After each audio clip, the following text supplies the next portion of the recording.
Alright guys, before we get started, I just want to say a big shout out to the sponsor of this video, George's Cameras in Sydney CBD. If you need anything camera, lighting or lens related, go to the website at georges.com.au and they will sort you out. Okay, here it is. Boosh!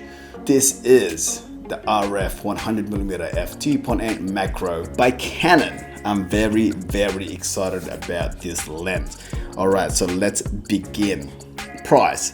The pricing of this bad boy will cost you roughly $2,300 at the shop, but at the moment though they have a $30 discount, so go check them out. If you want this lens, it's going to cost you $2,270 instead of $2,300, so that's not too bad. Lens features, these are kind of cool. So right there, this is an RF lens. So all RF lens has the RF control ring. Just control your ISO, shutter speed, what else, your aperture and all that good stuff. In the middle though is your manual focus ring. But the thing that's brand new is this one right here, SA control. So the SA means spherical aberration, and if you don't know what that means, it means that you can control and manipulate what the bokeh on the foreground and background would look like for artistic reason. Is it necessary? In my opinion, no, because if you're shooting macro or portraitures, no one, in my opinion, will look at the bokeh at the background. Like, no one's gonna go, those bokeh balls aren't too sharp or aren't too shallow. What's going on there? They must not have an SA control. That's just my opinion. Like, SA control for me, I mean, look, if you're artistic and you know more stuff than me, I'm pretty sure all of you guys do, then yep, use the SA control. But for me, I always lock it, which is that button right there. It's always locked. It's not gonna move. It's not gonna use, because in my opinion, no one gives a shit about what your bokeh looks like. But let's move on. The other three buttons for this lens, right there you have your focus distance. The minimum focusing distance of this lens is 0.28 meters, so 28 centimeters. Right there is your AF to MF control. Right there is your image stabilization.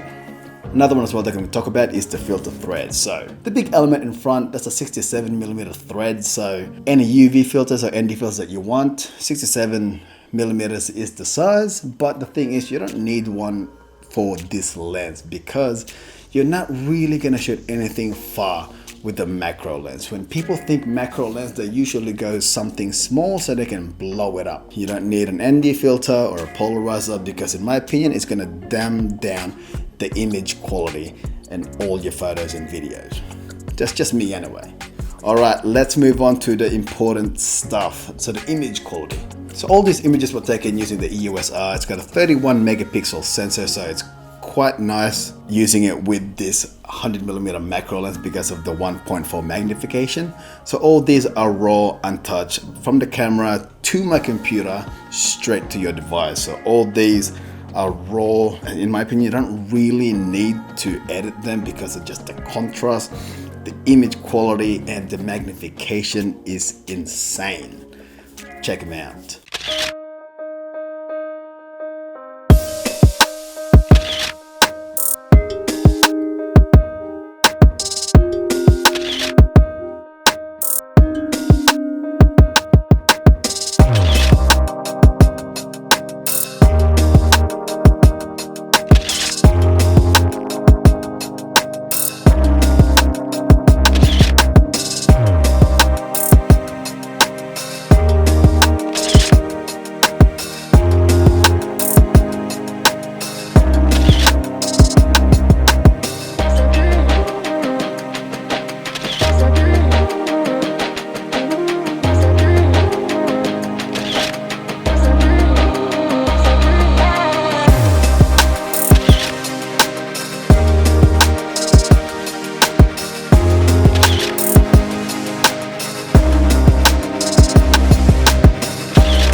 All right, let's talk about the pros and cons of this lens. So the pros that I love about this lens, it's got image stabilization because the EOS R doesn't have IBIS.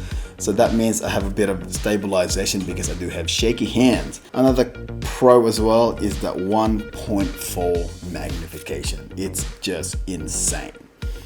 You can shoot from far 1x4 and you don't lose any image quality. You don't lose any like clarity or like sharpness of the photo, and your photo doesn't get pixelated as much if you blow it up, which is just fantastic. Another pro as well, I guess the SA control. I mean, if you're very artistic and you know your shit, like the SA control would be very, very helpful for you. Like, but as I said, that's gonna go to cons as well.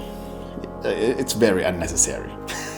Oh, another pro as well that I can think of, it's very, very light. It's a lot lighter than the EFL version. This is only 790 grams because the EFL version was close to, I think, 1 kilo. So yeah, this is a lot lighter. It's a lot sharper, a lot faster with a 2.8 aperture, and it's a freaking amazing lens. But let's talk about the cons. So the cons for this lens, it's freaking expensive. It's freaking expensive. It's $2,300 for a macro lens. Let's just put it this way, the 85 STM f2 is also a macro lens. So if you want something cheaper, that's an RF mount, that's an RF lens, I would pick the 85 f2 macro. That's just me, okay? That's just me.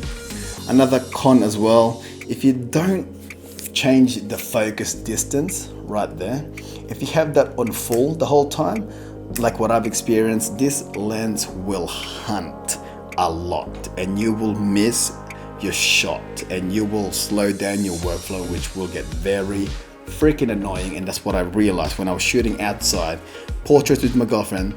This video is coming out after this, by the way. It's freaking amazing.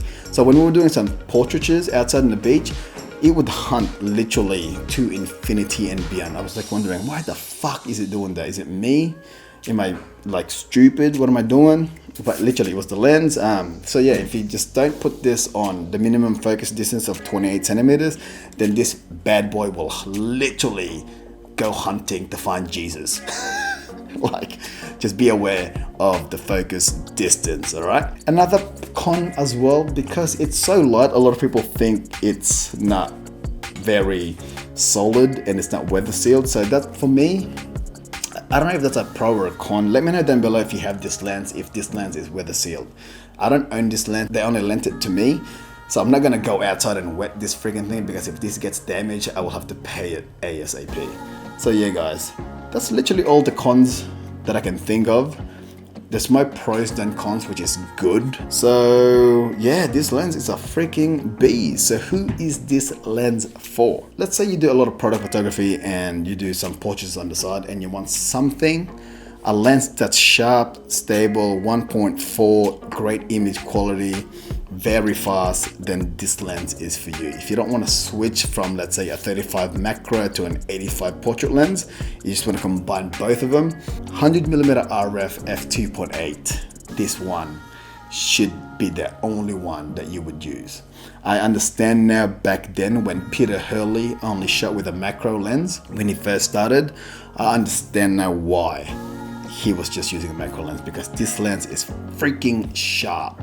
1.4 magnification instead of a 1, so you have the bit of a grab, a bit more of a oomph to your photos and images. You can get a bit closer. It's just fantastic.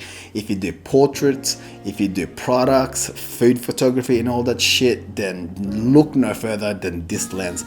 But I just gotta say, it's expensive, all right? It's expensive. It hunts sometimes if you don't fiddle with the focus distance button, and yeah. So thank you guys for subbing. If you haven't already, go do that because it really helps me out. This is Karlo, aka Aputure, signing out. I'll see you guys actually on Wednesday or Thursday for, I just have great videos coming up with this, and yeah. And that's it. Peace.